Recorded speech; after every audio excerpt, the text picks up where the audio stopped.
right, the jest for one night decided not to be the jest. Kind of could have taken some of the pressure off our loss last week and heading into the Bills this week, which is going to be a real tough game. I mean, likely going to lose. Historically speaking, we lose there. We're not having a good season. They're gaining strength, so likely a loss is there for us to be 2-6. Jets are now 3-6. So, as I was watching the game last night and looking over the schedules, I don't think either one of these teams are probably going to go anywhere. I mean, it's possible for the Jets to have a nice little run, but there's some tough teams. They got like Arizona in there. They've got coming up, they've got Indianapolis, which is not an easy team, especially now that Flaquito is in there. Seahawks, they can be dangerous. And then they got us twice, and then Bills down the road. Los Angeles at home, they're not an easy team. I think they're gaining strength. So really, the Jets have to win at least 10 games.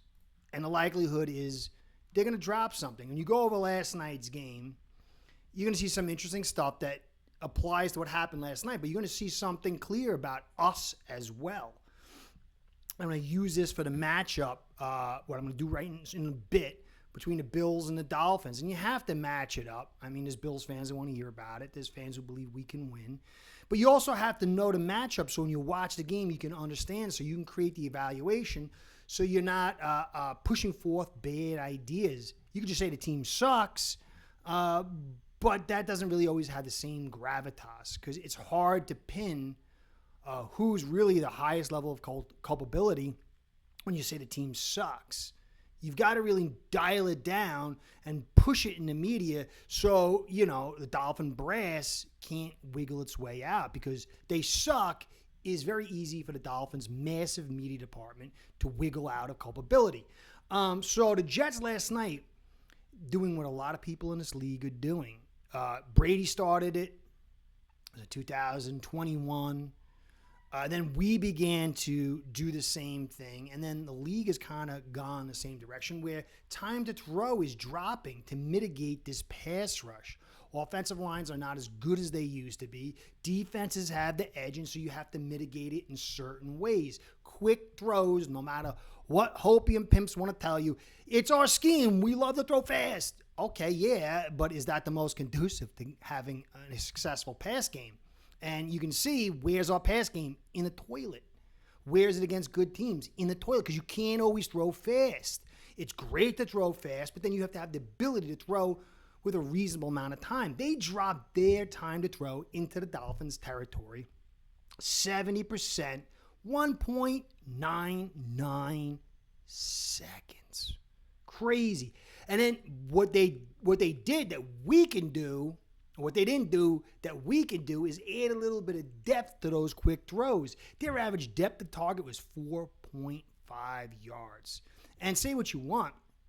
You look at 222, even 23, and this year, it's still in the 6 range, the mid-6 range. Last year it was in the 7 range, and the year before that it was in 10.7, which is an unbelievable season. I don't think it gets enough credit. They were blitzed 41% of the time, pressured 29.4, so Texans were bringing heavy blitz, but they were able to offset the percentage. 41% blitz should be 41% pressure or more if they're getting a job done. But as it goes down, that means you're putting the mojo, you're putting the advantage into the offense. And so they had 29.4, which is 11% difference, which comes up big. And then the pass rush mitigation by the Jets rose to 44%.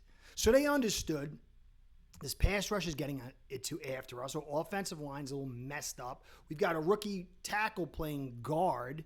They're bringing heavy blitz. They couldn't do anything in the first half, and so they started throwing quicker, and then they started adding pass rush mitigation, and this allowed them to find success because they picked up those blitzes and they would hit guys, and then you would get the crazy play like you got with Wilson in the end zone.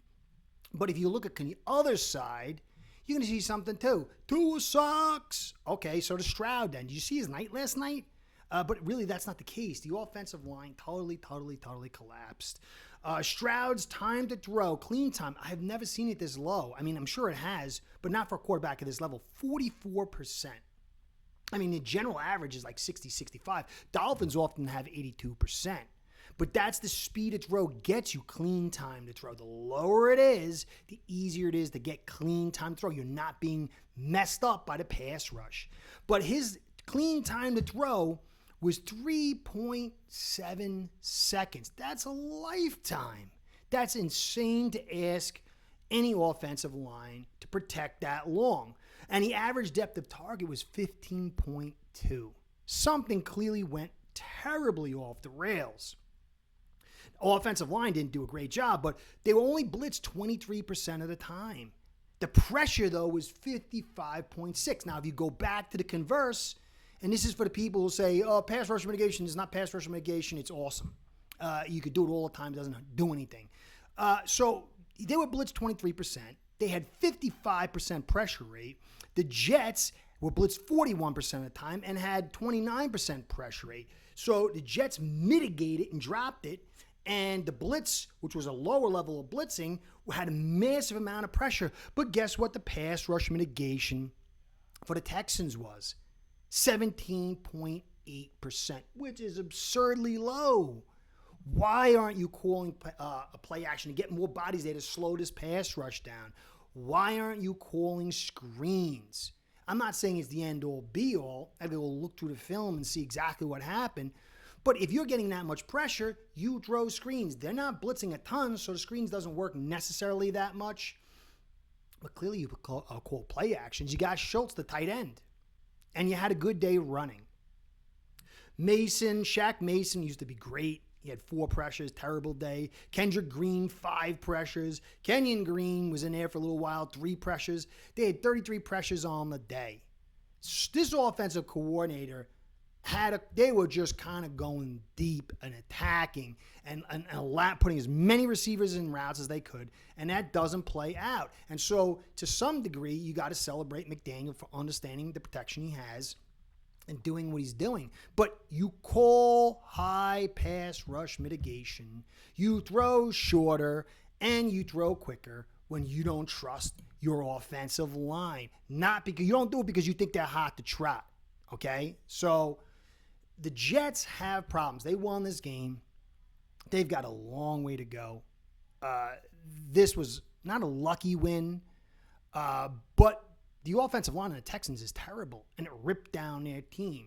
And the Jets supposed to have good talent, but it really didn't pan out. Now, Titus and Tunsil, and I can't remember their center, they all had good days. But with the Texans, you can see those 2 guards, 2 players, 2 out of 5. Remember us having 2 bad guys out of 5 could tear the whole thing down. You can get away with 1 bad offensive lineman or 1 bad day on, but you cannot get away with anything more than 1. It is problems against a good defense, and that's what you saw here. So the Jets, we've got to beat them. I mean, we've got to beat them when we face them head to head. We can't let them get into the postseason, and we should have a better record by season's end, or it is a debacle and a disgrace, aided on to disgrace. It's egg on your face, vomit on your face, whatever you want to put beep, beep, beep, beep, on your face. The Jets, we need to take care. Even if we're not in the postseason, we need to knock them below us. We need to beat them twice, and surely if they're heading to the postseason, rip them out. That is one of the prime agendas for this team. Likely, Miami Dolphins won't be contending for the postseason, but they should be able to do this. We're both in the same position. They've got 1 more win. We've won last game. There's no way, if this is the right build and it's just a tweak away and the right leaders, that they should pole position us and certainly not make the postseason. Now, let me get to this Bills game. Likely will be 2-6. The Bills are very, very tough. I talked about how the Cardinals on offense present a lot of the same challenges. I think they're a little bit better on the offensive line than the Bills. They've got a better running back, although he's not a home run threat. But Allen is a much better quarterback. They've got a better tight end. Not so much better, but he's more dangerous in the pass game. See how Cooper's injured. Let's see if he plays. I think Harrison's better than all the receivers on the Bills, but I think they might have a better depth group than the Cardinals. And then, Murray's short. You can blitz him, and you can see what happened. You get PBUs, and he's able to boot out. But Allen doesn't have that problem, and then Allen can break tackles and do all the stuff. But the defense on the Bills side is substantially better. I mean, people are celebrating it. The offense, we had 235 yards and 27 points against a bottom 5 defense. This is totally different, and you're in their house. And we were smoked in our house like we were going to get smoked in there. If not, guys like me who don't like Greer, on the fence heavy for McDaniel, this whole build, we'll have to say, hey, for a week, let's put it off. All the people that are hot and heavy on the offensive line, there's a lot of them now, it seems. It's really a good offensive line. Maybe they're right. We'll see. I mean, this is the whole thing. People get angry at you if you have a different opinion. They don't want to talk and have conversation, and they get upset. But ultimately, it's going to get proven out. You're going to know the truth no matter how much certain people, whether it's me or other people, I'm not putting other people on, obfuscate what their perspective is, or the Dolphins obfuscate, the truth is going to be known. So you really can't get on your high horse. That includes me, about what your eval is, because you never know when you're wrong, and ultimately the truth is going to come. So we're going to find out what the deal is with this Bills team. But if the Dolphins play it close and even lose, that says a lot. But if they get the doors blown open, then you're going to know. We've only played 2 quality teams. Some people like the Cardinals. I thought they were a feisty team, a team that should challenge us. We'd be proud if we lose. But it's not. I mean, yeah, they're winning the leading division, but it's not a good division. Rams are ripped up. Seattle's in rebuild mode and new staff. San Fran's getting injuries all the time. San Fran's probably going to take it anyway, ultimately. Maybe not. I mean, they're a solid team because of their offense, but they're one-sided. So they're not really a quality team. And for us, in our time of being built, in our 3rd or 6th or whatever year this regime has been building this thing and all the capital, we're supposed to be looking at the Rams and the Ravens and the top teams in the league, the Lions. Those are the ones we're supposed to be competing with, not scrapping it out with mid-level teams is what the Cardinals are. So this Bills team doesn't blitz. They blitz 23% of the time. Okay? And where is it? 17.4%. They don't blitz. The Cards had a blitz to make up for their lack of run stop and to kind of put pressure. It didn't work the first half. It paid off, especially in the last drive. But blitzing us is not a good way to do business. Most teams that have made us struggle, they don't blitz. They blitz 2 or 3 times. They play to 4s, rush, and 7 high. And that's where we struggle the most. Patriots, they blitzed on us. We made them pay a little bit and won that game. Cardinals blitzed a 40%, which is a ton, and we put on heavy points. They're not going to blitz, so our weakness fits into their strength on defense. They got 20 sacks, which is pretty high. Missed tackles, 34.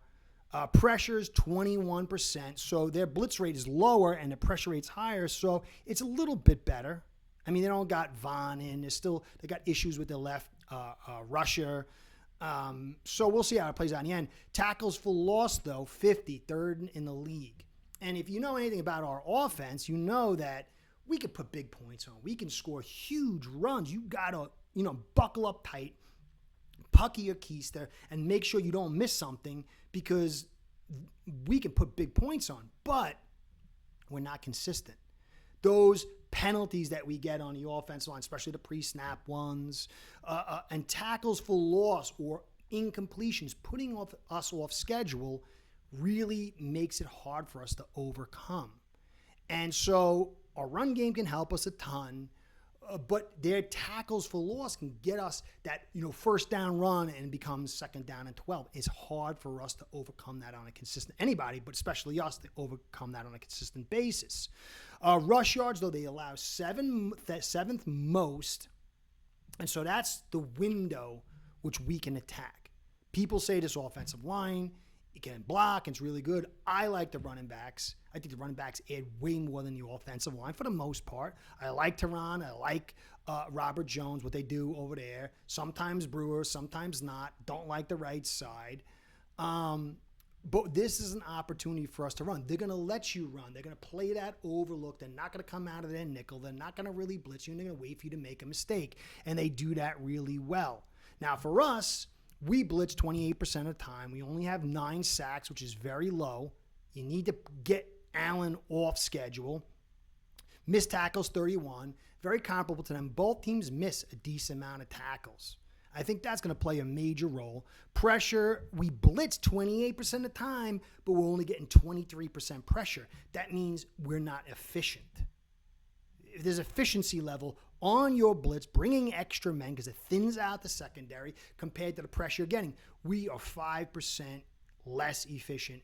Where they're about 3.6% more efficient. Okay, tackles for loss, 36, 18th. So we can get a nice tackle for loss and get things off schedule a little bit. Not terrible. Rush yards, we're giving up 4.4. We're one of the best in the league. And so it'll be an opportunity for us to get the Bills off schedule. The Bills' offense is all about running in the interior. That inside run game, when Brady feels comfortable with that, then the rest of his menu opens up and everybody seems to be more comfortable. You can watch the Bills against the Ravens and it just shut that interior down and they didn't know what to do. Now we're going to be missing Sealer, and I don't like Peely. I think he's okay. He's a backup for now. I'm not big on Benito Jones. I don't like Campbell going inside. He's better outside. So we're supposed to be able to stop. But a lot of the ways we stop that is by blitzing.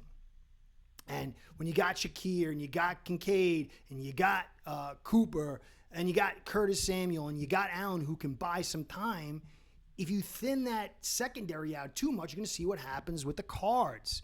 Ramsey's going to get beat. Everyone's going to get beat, and the big plays are going to happen. So we're going to have to try to get that 4.4 or less in our base without the blitzing. Certainly can't blitz 60% of the time this week unless you're getting heavy pressure. So this Dolphins offense is supposed to be what it's all about. We've got Waddle and Hill and Jonnu Smith and OBJ if he ever shows up and does anything, and Jalen Wright, who if we ever run him, and Achane and Mostert. This offense is what this team's about. They're supposed to be putting points on. They're supposed to be putting yards on and getting this pass defense to get their pin ears back and attack. But we're going to be missing Kohu. We're going to be missing a Sealer. We're going to be missing Holland. So this offense has to carry. And last week, people were blaming the Dolphins defense for flopping in the second half. They had the harder job, much harder job, and were wounded. This Dolphins offense should have put on way more than 27. They should have put on whatever it took to win. They didn't. This week, they're going to have to do it again. And it's not going to be easy. They're scoring 28, 29 points a game.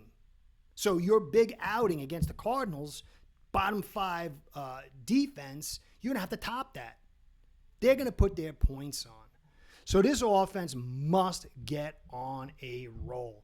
Now, pass rush mitigation. I talked about that before with the Jets.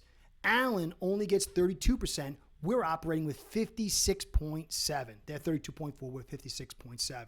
Their time to throw is 2.29 seconds. They've dropped it down. It used to be 2.4, then went to 2.35 last year. Now it's 2.29. They're understanding. But their average depth of target is 8.9 yards. Our time to throw with 2 is 2.06, and average depth of target is 6.4.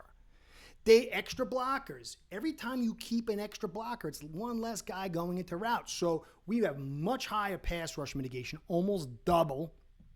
Less guys in routes, more guys needed to stop the rush. And if they're not blitzing, that means you're throwing against 7. But we have so far kept 96 extra blockers compared to their 53, double just about. Now, Huntley's in there, and you could say, and fairly, that they kept those extra blockers because Huntley can't make the quick reads like Tua. But you can't keep all these extra blockers and all this pass rush mitigation and not get blitzed and think you're going to have a consistent passing game. Again, it goes back to the run game. And it goes back to us being able to get more guys in routes and not so many extra blockers and not so much extra pass rush mitigation. The Bills have been able to do a lot of stuff because they trust their blockers a little bit more. This is why they don't call us. Now, you can look at true pass set blocking. Some people say take it too much. I don't know. You know, to me, it's like basically obvious. You got 5 blockers, and you want all those 5 guys to handle whatever rush you're getting, and then you put 5 guys in routes. More options for the quarterback, more stress on the secondary, and then you want those 5 guys blocking well enough that they'd have to bring an extra guy, and then that would give you the advantage. They have had 131 true pass set protections, us 63. And we've thrown the ball more than they have. I think. I got to look on that. Don't quote me on it. Don't quote me. I'm feeling that, but I could be wrong. But however you slice it, it's more than double. And so you might get pressure on that true pass set, but it's a lottery. The more you do that, the more chance you have to have a big play. And the less times you do it, the more conservative you are. This is a very conservative offense, which is crazy considering you have Hill and Waddle and all this talent. This is why we are restricted. A more aggressive offense is not just the depth of target, it's the guys in routes, the lesser amount of guys that are blocking, and the longer you hold that football to get guys open. You could throw to spaces like we do, but then teams go, okay, we're just going to drop to that point where we know, hey, look, you're going to throw the ball 2 seconds, and your receivers can get here. We got 1,000 hours of tape to see how far they can get. This is where they need to get. Guys, drop to this point, and if you can stop that one and you get them onto a second look, this is how they do it. So they're aggressive. They're not perfect. They got Allen. They can bail him out sometimes. Now they got Cooper. We're very conservative. And so this offense, McDaniel's going to have to figure something out and get this offense to drive things. I don't see it happening. I hope I'm wrong. I think we can make a show of it if we play well. We don't have penalties. I mean, you want to make fun of McDaniel, and I get it. We're averaging 7.7 penalties. They're averaging 6.6, so they're a little sloppy. But again, they're home, the noise. Can we get the plays in? I don't see how we win this game. I would love to make it a moral victory. We need moral victories. We need victories. But at this stage, we need moral victories. And I say that mostly for the Phins fans that believe and just want to see a good game. They're not really thinking all this other stuff. It's got to play out. It's going to play out the way it's going to play out. I think it should play out with Greer is fired and a real GM comes in here and makes all decisions. I don't know if Ross is up to the task. I don't see us winning this game. No way, no how, but I hope. I figure it's going to be 30-17 type numbers. Anything closer to that. Even, I hate to say it. Whatever the case may be, we've got to make this a good one. We go to LA next week. We can't go down 2-7. We've got to be able to keep this some sort of parity so we can kind of be in the area for the Jets, not just to knock them out as being as spoilers, but knock them out so we can step up in front of them and take the division second place in the division, and maybe get a chance to do something more. Again, I don't think that, but if not, how can you have a terrible season, win 6 games, the Jets in the hole of holes come out of that and do better than you, and even worse, make the postseason? It's unacceptable. So I do think the Dolphins can make a show of it. It will come down to Tua. Unfortunately, I don't like his popcorn comments. It's not a smart spot to put it in. But if he backs it up, who cares? I like the kid. I want the best for him. This is going to be a very, very difficult game. And I think moral victory plays a big piece. He is too hard. But 2-6, you can get one more loss or maybe two more losses. You got a bunch of manageable games if you think the Jets aren't good. So that's where we're at, guys. Got the live tonight. Come check me out there. Going to be adding another live. I'm going to be changing some stuff. I've been thinking a lot about this gig and all the stuff that goes into it, all the whole thing. So I'm going to be changing some stuff up. I'll let you know about that. Anyway, Curtis saying, be well, go Phins. Curtis out. Start building your own online sports book today by getting signed up with aceperhead.com service that'll allow you to book action on sports from all around the world.